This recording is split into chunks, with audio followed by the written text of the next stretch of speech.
এই মোবাইলে আসক্ত যত ছেলে পেলে এর মূল কারণ নারীতে আসক্ত।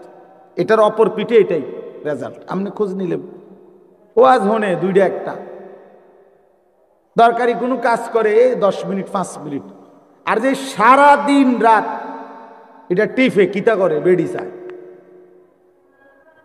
নারী দেখে, ছবি দেখে, নাচ দেখে, নাটক দেখে, সিনেমা দেখে, অশ্লীল ছবি দেখে, নারীকে নিয়েই ব্যস্ত থাকে। নাইলে আপনি বন্ধ করে দেন, এক সপ্তাহ নারী ছবি মোবাইলে না আসা বন্ধ হয়ে যাক, যে কোনোভাবে ফেসবুক কন আর ইউটিউব কন কিছুতেই নারীর ছবি আসে না। এক সপ্তাহের জন্য দেখবেন হাজার হাজার লাখ লাখ বড় মোবাইল এগুলা দিয়ে মানুষে কটকুড়ি খাবে, কটকুড়ি সম্পাপড়ি খাইব, সম্পাপড়ি চিনেন না, ওই সাদা সাদা সম্পাপড়ি, এইটি কটকুড়ি, অথবা পেঁয়াজ বেছে, বাঙ্গারি মাল বেছে। যে এই জন্য এটা দরকার। প্রিয় বন্ধু, প্রিয় বাবা, বুঝা উচিত একজন নারী অস্বীকার করার কোনো বিষয় না। পুরুষ যেমন আল্লাহর সৃষ্টি, নারীও আল্লাহর সৃষ্টি।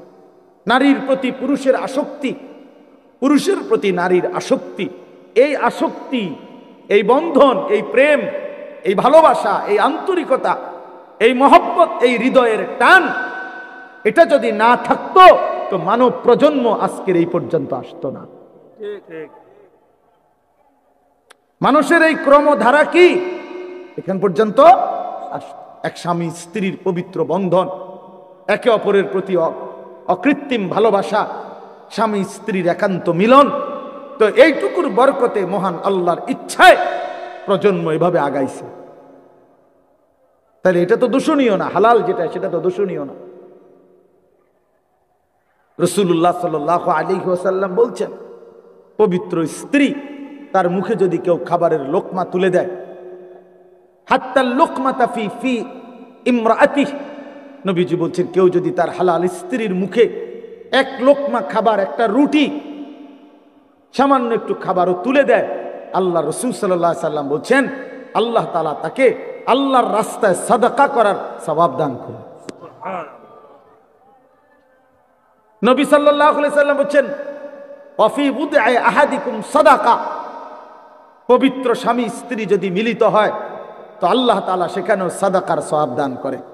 সাহাবী জিজ্ঞেস করছে, ইয়া রাসূলুল্লাহ, মনের চাহিদা পূরণ করলেও সওয়াব হয়? আল্লাহর নবী বললেন, সেটা যদি ভিন্ন অনুমতি নাই এমন নারীর সাথে যদি পূরণ করে সেখানে কি গুনাহ হয়? তিনি বললেন হ্যাঁ গুনাহ হয়। তাহলে এখানেও নেকি হয়। সেখানে গুনাহ হইলে এখানে নেকি হয়।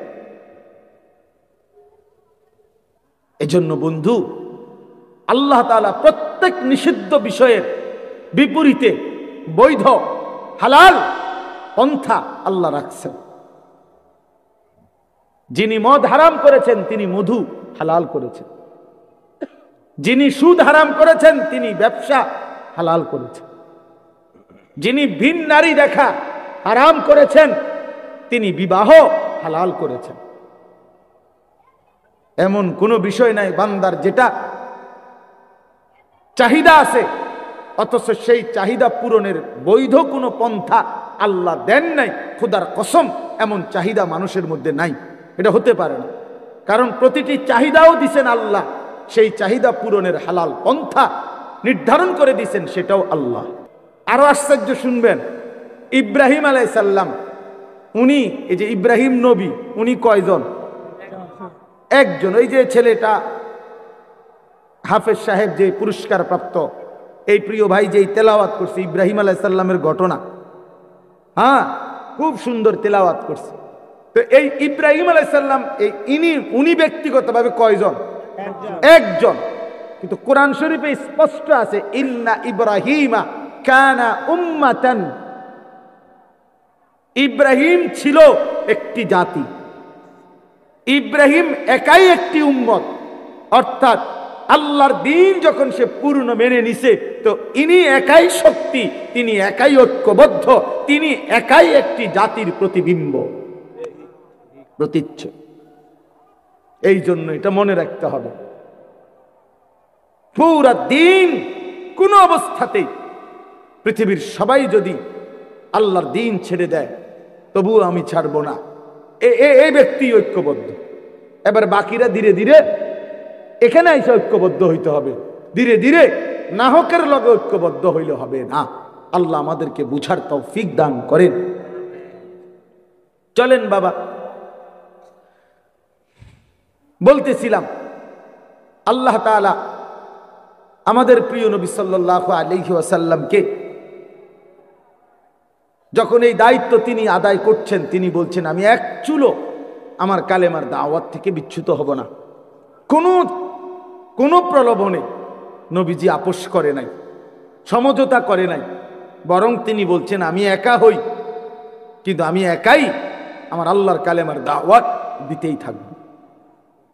10 বছর পরে আল্লাহ নবী সাল্লাল্লাহু আলাইহি সাল্লামের চাচা আবু তালেব তিনি ইন্তেকাল করছেন। নবীজির বয়স তখন 50। তার 5 দিন পরে বা 7 দিন পরে নবীজির স্ত্রী আম্মাজান খাদিজা রাদিয়াল্লাহু তাআলা আনহা তিনি ইন্তেকাল করছেন।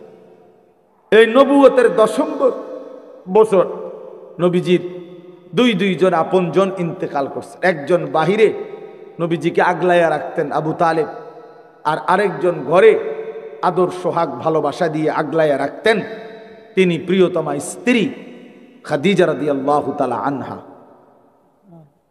প্রসঙ্গক্রমে নওজোয়ান ছেলেরা এটা মনে রাখো বাপ, এক নারী এবং নারীর প্রতি আসক্তি, এইটা তো একটা মৌলিক মানুষের স্বভাবজাত বিষয়, যে মানুষের অস্তিত্বের ভিতরে আল্লাহ তাআলা এটা দিয়েছেন। কিন্তু সেইটা কেউ যদি নেককার স্ত্রীর জন্য অপেক্ষা করে আর আল্লাহর কাছে দোয়া করে আর নেককার স্ত্রী চরিত্রবান স্ত্রী মিলে, আল্লাহর কসম, তো পৃথিবীতেই তার ঘরে তার জীবনে জান্নাতের সুখ বিরাজ করে। আর বন্ধু চরিত্রহীন লম্পট হয়ে দিন রাত নারী ছবি, অশ্লীলতা, বেহায়াপনা, অসভ্যতা, বেহায়া বেপর্দা কোনো নারীর পিছনে ঘুরে, ছবিতে হোক আর বাস্তবে হোক, যে চরিত্রহীন লম্পট তার জীবন শেষ করে দিছে, খোদার কসম আল্লাহর ওয়াদা আছে ওই খবিস ও চিরেই তার জন্য বিবি মিলবে আরেকটা খবিস। আর সেদিন মনে থাকবে প্রিয় ছেলে, মনে রাখো, সেদিন তোমার সংসার হবে জাহান্নামের টুকরা, জাহান্নামের টুকরা। এই জন্য নারী দুধারী, নারী এমন তরবারি যে তরবারির 2 দিকে ধার। নারী যদি চরিত্রবান হয়, নেককার হয়, পবিত্র হয়, সতীসাধ্যী হয়, পর্দানসীন হয়, সে নারী জান্নাত, সে নারীর সংসার জান্নাতের সুখ। আর নারী যদি চরিত্রহীন হয়, বেহায়া হয়, বেপর্দা হয়, চরিত্রহীন অসভ্য হয়, খোদার কসম ওই নারী তোমার জীবনের জন্য জাহান্নামের আগুন টুকরো।